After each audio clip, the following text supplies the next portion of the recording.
Shalom saudaraku yang kekasih dalam Tuhan Yesus Kristus. Selamat pagi, salam sejahtera untuk kita semua dimanapun saudara-saudara berada.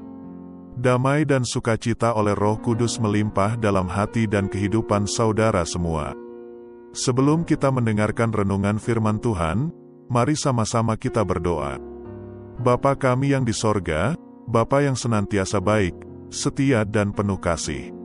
Bapa, di dalam nama Tuhan Yesus Kristus, kami mengucap syukur Tuhan oleh karena perlindungan-Mu di sepanjang malam, hingga pagi hari ini kami boleh bangun dengan tubuh yang sehat, kuat, dan diberkati Tuhan, semua karena kemurahan Tuhan.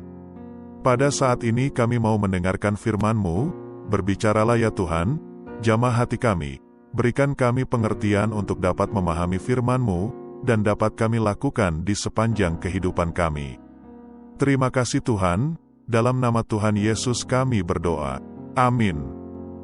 Sebagai ayat pembuka pada renungan kita pagi hari ini, terdapat dalam kitab 2 Timotius 2 ayat 6, berkata demikian.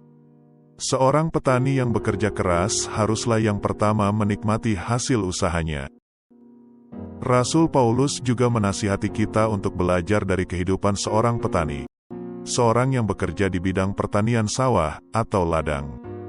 Petani melakukan pengelolaan tanah dan menabur benih tanaman, dengan harapan benih itu tumbuh dan menghasilkan buah, untuk dikonsumsi sendiri ataupun dijual kepada orang lain. Salah satu karakter petani yang patut dicontoh adalah kerja keras. Ia bekerja tanpa mengenal lelah, mulai dari pagi sampai petang, tidak peduli dengan panas terik maupun hujan. Petani yang bekerja di sawah atau ladang tak langsung menuai. Ia harus menunggu dengan sabar dalam kurun waktu yang cukup lama, sampai benih yang ditaburnya itu tumbuh dan menghasilkan buah. Dalam Yakobus pasal 5 ayat 7-8, berkata demikian. Karena itu, saudara-saudara, bersabarlah sampai kepada kedatangan Tuhan. Sesungguhnya petani menantikan hasil yang berharga dari tanahnya dan ia sabar sampai telah turun hujan musim gugur dan hujan musim semi. Kamu juga harus bersabar dan harus meneguhkan hatimu, karena kedatangan Tuhan sudah dekat. Rasul Paulus mengibaratkan bahwa melayani pekerjaan Tuhan itu juga seperti petani yang sedang bekerja di ladang. Ada yang mencangkul atau membajak sawah, ada yang menanam benih, dan ada pula yang menyiram. Dapat kita baca dalam 1 Korintus 3 ayat 6-9, berbunyi demikian. Aku menanam, Apolos menyiram, tetapi Allah yang memberi pertumbuhan. Karena itu yang penting bukanlah yang menanam atau yang menyiram, melainkan Allah yang memberi pertumbuhan. Baik yang menanam maupun yang menyiram adalah sama, dan masing-masing akan menerima upahnya sesuai dengan pekerjaannya sendiri. Karena kami adalah kawan sekerja Allah, kamu adalah ladang Allah, bangunan Allah. Dalam mengiring Tuhan pun kita harus mau bekerja keras, mau berkorban waktu dan tenaga. Pengkhotbah 11 ayat 4 dan 6 mengatakan demikian. Siapa senantiasa memperhatikan angin, tidak akan menabur, dan siapa senantiasa melihat awan, tidak akan menuai. Taburkanlah benihmu pagi-pagi hari, dan janganlah memberi istirahat kepada tanganmu pada petang hari, karena engkau tidak mengetahui apakah ini atau itu yang akan berhasil, atau kedua-duanya sama baik. Dalam Amsal 14 ayat 23, tertulis demikian. Dalam tiap jerih payah ada keuntungan, tetapi kata-kata belaka mendatangkan kekurangan saja. Segala jerih payah petani pada akhirnya akan terbayar lunas, ketika musim panen tiba. Sekalipun kita diperhadapkan dengan tantangan, terjangan angin dan badai. Berdirilah teguh, jangan goyah, dan giatlah selalu dalam pekerjaan Tuhan. Sebab kamu tahu, bahwa dalam persekutuan dengan Tuhan jerih payahmu tidak sia-sia.